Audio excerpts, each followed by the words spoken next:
I'm back. It's so good to see all of you. I know it has been a really long time since I've uploaded a YouTube video. My reason being, my last video that I was working on was a total flop, a failure. So I totally scrapped that. And then my other reason is our family actually got the flu. And so we have been sick. My husband's actually the only one who did not get it. So he very graciously took care of all of us. So anyway, we are back. I'm ready to film our next video. So I got some feedback from some family members, and they said that some of my videos with the more complicated recipes are kind of extremely long. I'm trying to figure out a way how to make them more concise. I don't want to take out too much of the explanation and leave people clueless as far as what to do. And so some of my longer videos, I'm going to kind of break down into parts, and that way it's more easily digestible for you guys. And so today is going to be part 1 of how to make a chocolate cream pie. Today we're going to focus on the crust, the foundation of your pie, and I'm going to show you guys how to blind bake a pie crust. It really is very simple if you know what you're doing. So hopefully this will be helpful for you guys. This pie crust tutorial can be used for any cream pie, really any pie that you need to have a pre-baked shell for, this will work for. So let's get to it. Alright, so some things you'll need for this recipe is you will need some pie dough that's already prepared. I'm not going to go into my pie dough recipe in this video. I have a whole nother tutorial on that. So I'm going to link that in the description box below, so make sure you check that out. This is my absolute favorite pie dough recipe. I use it for everything. Super easy to work with, great for beginners. It's not frustrating at all. It really is easy to handle. You'll also need a pie pan. Now for this recipe, I do recommend using a tin or aluminum pie pan, just because simply we are gonna put this pan in the freezer and then take it directly out of the freezer into our piping hot oven. And if you use a glass pan, your glass pan may shatter in the oven. Obviously we don't want that. Then you'll also need a rolling pin, some flour, some cooking spray, and then a knife and a fork. So let's get started. All right, so first, you'll want to flour your surface and then get your pie dough out. This is actually a lot of pie dough, so way more than what we need. So I'm going to break off some of this. It's just left over from another pie. Okay, so if your pie dough is in a big glob like mine, you'll just want to work on forming it into a flat disc before we start rolling it, making sure that if there's edges like this, that we kind of even those out and make a smooth edge around the circle. Almost like forming the edges of a hamburger. It just helps prevent some of those breaks and tears there. I flip it a few times just so I can see everything that's going on here. Okay. That looks pretty good. So we're going to go ahead and start rolling.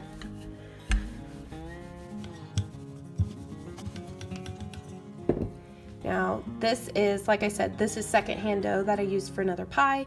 If this is a brand new mixed up recipe, this probably wouldn't happen. But I have a tear here, so no biggie. I'm just going to push it back together. When you roll, you always want to roll from the center out and rotate and roll from the center out. From the center out, like this.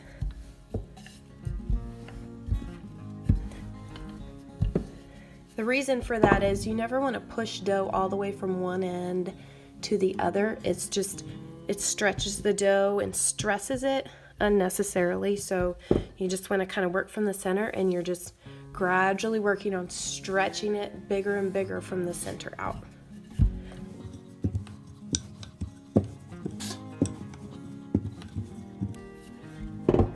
Alright, so to make sure your dough is big enough, I just usually take my pan and flip it over and make sure that I've got several, maybe 3 inches around on all sides that has no cracks. So this dough disc is more than big enough. So I'm going to go ahead and spray our pan just really gently. Don't need a whole lot of spray since there's so much fat in the dough already. When you're done rolling your dough, it should be about this thick. So not so thin like a spring roll wrapper, but about 1/8 of an inch thick or so. That's how thick you want it evenly across the entire thing. Okay, so the hardest part is getting the dough from the counter into the pan. So a little trick that I learned is taking your rolling pin and taking the edge of the dough, rolling it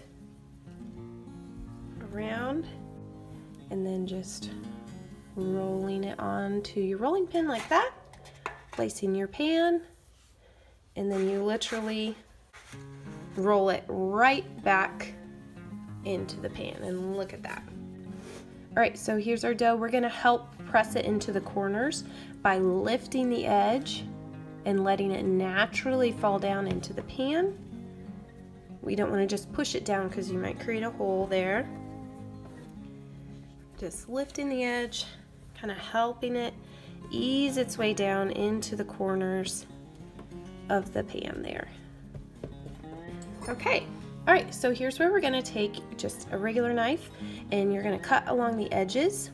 And what I like to do is, if you could see here is the rim of my pan, and I like to cut maybe about 1/2 inch to 1 inch out.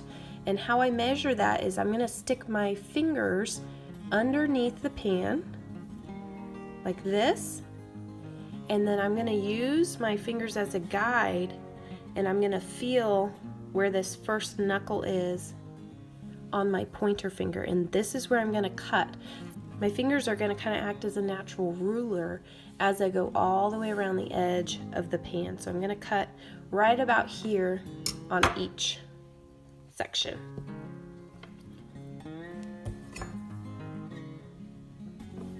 So I'm kind of cutting to that first knuckle mark as I'm placing my fingers underneath the pan. So you can see cutting right about there every single time.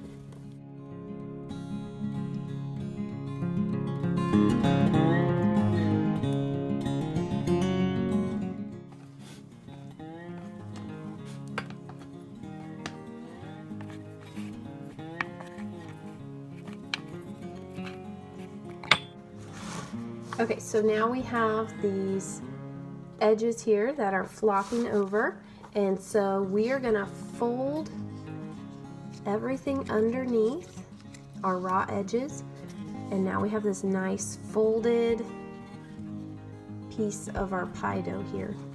So we're gonna take this floppy edge, fold it under, and set it on the lip of your pie here, all the way around.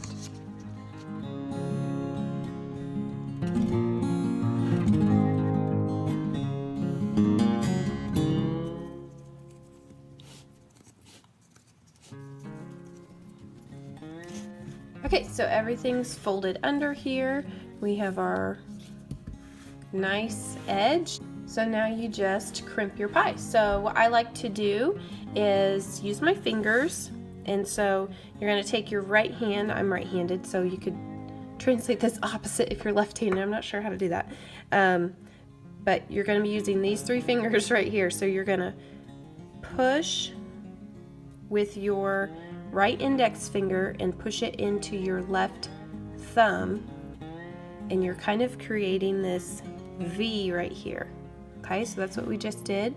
So then we're gonna take our left hand index finger, put it in the indentation that we just made, and then do it again.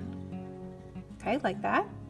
Move over one, push again. Move over, push again. You guys see that? So I'm fluting the edge of my pie, and like this. So I'm just mushing this dough together. I'm pushing these 2 fingers together. This is the motion here. Okay, so do this all the way around the edge of the pie.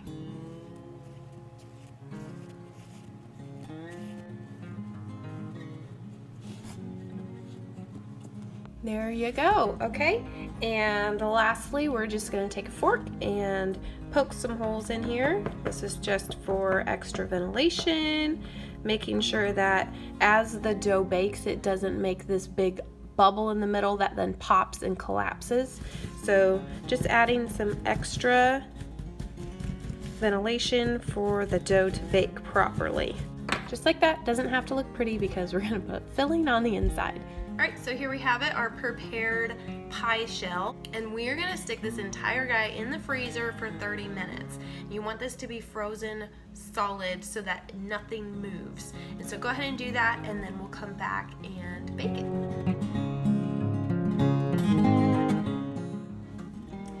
Alright, so I have my pie here. It's been sitting in the freezer for about 30 minutes. Now it doesn't have to be completely rock solid. If it's a little bit soft in the center, that's totally fine.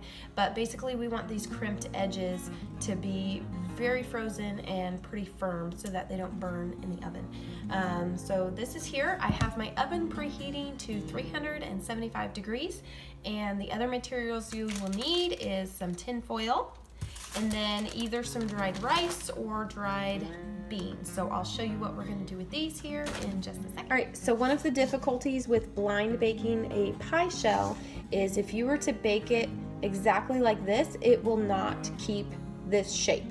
One of these two things will happen, if not both. So one thing that may happen is you may have a big bubble in the middle that as it's baking, like rises, and it's literally like this pocket of air, and then it bakes up like that and stays like that. So then when you put filling in, it cracks. So that's not good. And so the other thing that will happen is your pie will shrink, what we call shrinking. And that is where these edges, as it's in the middle of baking, will start to fall down into your pie, and the entire shell will just kind of shrink and then everything will pull away from the edges. So one thing that will help that is obviously when we froze it, that will help maintain this shape. The more you freeze it, the better. And the other way is to weight it down. And so you can do this with pie weights. They tend to be kind of expensive. I've never used pie weights my entire life. I just use just anything. These are just dried beans. I've also used rice before, but you just need something to weight down the pie. Now you wouldn't want to put it directly in the pie. We're gonna line it with foil, and not only does this help the fragments of black beans from getting into our crust, but also it will help our crust from, keep it from burning. So I'm just gonna take and tear. And we're gonna do 2 layers on this pie. I'm gonna press it down into the pie, and then I'm gonna fold the edges around the crust, just really lightly. Don't press it down around your fluted edge. Okay, so as you can see, that covered this side and this side of the crust, but not these 2 sides because my foil was not long enough. So we're gonna do another one, perpendicular the other way. Lay that down into the pie and just crumple your edges around. Okay, at this point you'll want to press down in the center of your pie, getting all the corners, making sure it's completely down because we're going to prevent any bubbles from coming. And then you'll just take your dried beans or rice and fill up your pie like this. So I have it completely filled to the top. I've used and reused these beans for probably 5 years. These are the same beans, and they're just used to weight down my shells. So I just, when I'm done with them and they're cooled off, I put them back in my Ziploc bag, stick them in my cupboard, and reuse them for the next pie. So here we go. I'll show you here. Here is our pie, and we're gonna stick this in the oven for about 25 minutes at 350 degrees.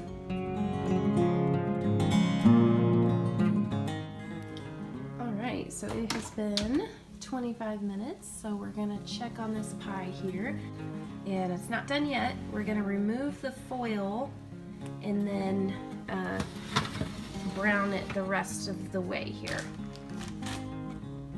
I'm going to try to do this one-handed, but basically you just want to, the foil's not hot, but the pan is, so just be careful.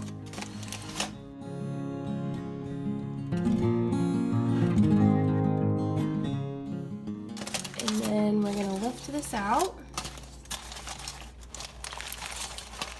Let's see if I can do this one-handed. Okay. All right. Okay, so as you can see here, the inside of this is still not cooked all the way, but our edges are, so they're not gonna fall down into the pie. So we're gonna cook this for about 10 or 15 minutes until it's nicely browned, and then it will be completely done. All right, so here it is. It's been an additional 15 minutes. Everything is totally dry, thoroughly baked. We've got some amazing pockets in here. I don't know if you can hear it sizzling a little bit. But this is perfect and ready to take out of the oven, and we'll want to cool it completely. Alright, so that concludes our tutorial of how to blind bake a pie shell. I hope you learned something new. If you run into any snags or have any questions or something that was unclear, just pop those questions down in the comment section below and I can help you out with that. I know with this shell right here, I'm going to make a chocolate cream pie, and I'm going to post that next week, the tutorial on how to do that. But I would love to hear from you guys. What type of custard or cream pies would you like to see me demonstrate? I could see if I can get a video made on that. Thank you so much for watching. Make sure to subscribe so that you don't miss that video next week on that chocolate cream. So we'll see you guys back later. Happy baking.